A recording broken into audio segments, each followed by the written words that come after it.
الحمدللہ رب العالمین والصلاة والسلام علی خاتم النبیین اما بعد فاعوذ باللہ من الشیطان الرجیم بسم اللہ الرحمن الرحیم۔ میری عزیز بہنوں، آج میں آپ کے سامنے ایک ایسا موضوع لائی ہوں جو نہ صرف ہمارے دلوں کو جھنجھوڑتا ہے بلکہ ہمیں اللہ کے غضب کا اندازہ بھی دلاتا ہے۔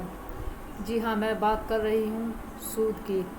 سود کھانے والوں کا کیا انجام ہے، جسے قرآن پاک میں اللہ اور اس کے رسول صلی اللہ علیہ وسلم کے ساتھ جنگ کے مترادف قرار دیا گیا ہے۔ اللہ تعالیٰ سورۃ بقرہ آیت نمبر 279 میں ارشاد فرماتے ہیں، اگر تم سود سے باز نہ آئے تو اللہ اور اس کے رسول صلی اللہ علیہ وسلم کی طرف سے جنگ کا اعلان سن لو۔ تو میری عزیز بہن بھائیو، ذرا سوچئے، وہ بندہ جو 5 وقت نماز پڑھتا ہے، روزے رکھتا ہے، حج کرتا ہے، مگر اگر سود کا کاروبار بھی کرتا ہے، سود پر قرض بھی دیتا ہے یا سود کھاتا ہے، تو وہ گویا اللہ اور اس کے رسول صلی اللہ علیہ وسلم کے خلاف میدان جنگ میں کھڑا ہے۔ میرے نبی نے فرمایا، سود کے 70 درجے ہیں اور سب سے ہلکا درجہ ایسا ہے جیسے آدمی اپنی ماں کے ساتھ زنا کرے۔ اللہ اکبر! یہ سن کر ہمارے دل نہیں کانپتے؟ کیا اب بھی ہم اپنے بینک کھاتوں میں سود جمع کروائیں گے؟ کیا اب بھی ہم قرض دے کر سود لیں گے؟ نہیں میری بہن بھائیو، میں آپ کو ایک ایسا دل ہلا دینے والا واقعہ سناتی ہوں۔ حضرت عبداللہ بن مسعود رضی اللہ تعالیٰ عنہ بیان کرتے ہیں کہ میرے نبی کریم صلی اللہ علیہ وسلم نے فرمایا، جب میں معراج پر گیا تو میں نے ایک ایسی قوم دیکھی جن کے پیٹ اونچے اونچے گھروں کی طرح تھے اور ان کے پیٹوں کے اندر بڑے بڑے سانپ پل رہے تھے۔ وہ سانپ ان کے پیٹ چیر رہے تھے اور وہ چیخ رہے تھے، تڑپ رہے تھے۔ میں نے جبریل علیہ السلام سے پوچھا، اے جبریل، یہ کون بدبخت لوگ ہیں؟ تو انہوں نے فرمایا، اے محمد مصطفیٰ صلی اللہ علیہ وسلم، یہ وہ لوگ ہیں جو دنیا میں سود کھایا کرتے تھے۔ اللہ نے انہیں قیامت کے دن اس حال میں اٹھایا ہے۔ ہائے افسوس! دنیا میں چند روپے، چند فیصد لالچ میں یہ انسان اپنے پیٹ میں آگ بھر رہا ہے، آج وہی مال اس کے لیے جہنم کی آگ بن گیا۔ تو میری عزیز بہنوں، آج ہر طرف سود عام ہو گیا۔ بینک، قرض، قسطوں کے نظام، انشورنس، سب کچھ سود سے لت پت ہیں۔ لیکن جو اللہ سے ڈرتے ہیں وہ ہزار مشکل میں بھی حرام سے بچنے کی کوشش کرتے ہیں۔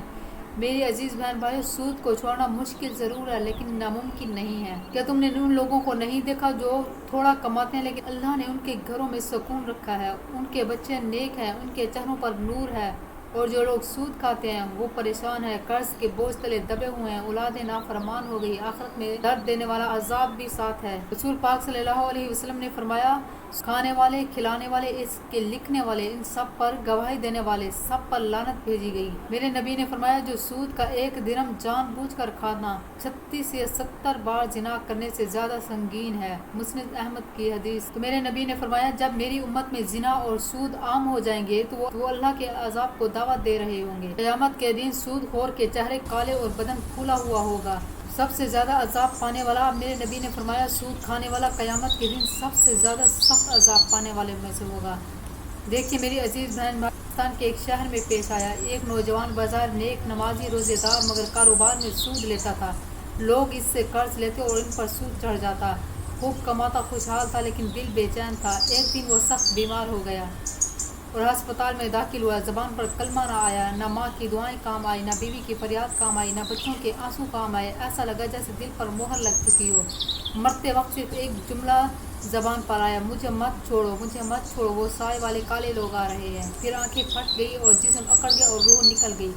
ایسا انجام ہے سود کھانے والوں کے لیے۔ میرے نبی نے فرمایا، سود کا پیسہ چھوڑ دو، سود والے کاروبار سے الگ ہو جاؤ، اللہ سے توبہ استغفار کرو، سچے دل سے معافی مانگو، اس کے حلال کماؤ، لوگوں کی مدد کرو۔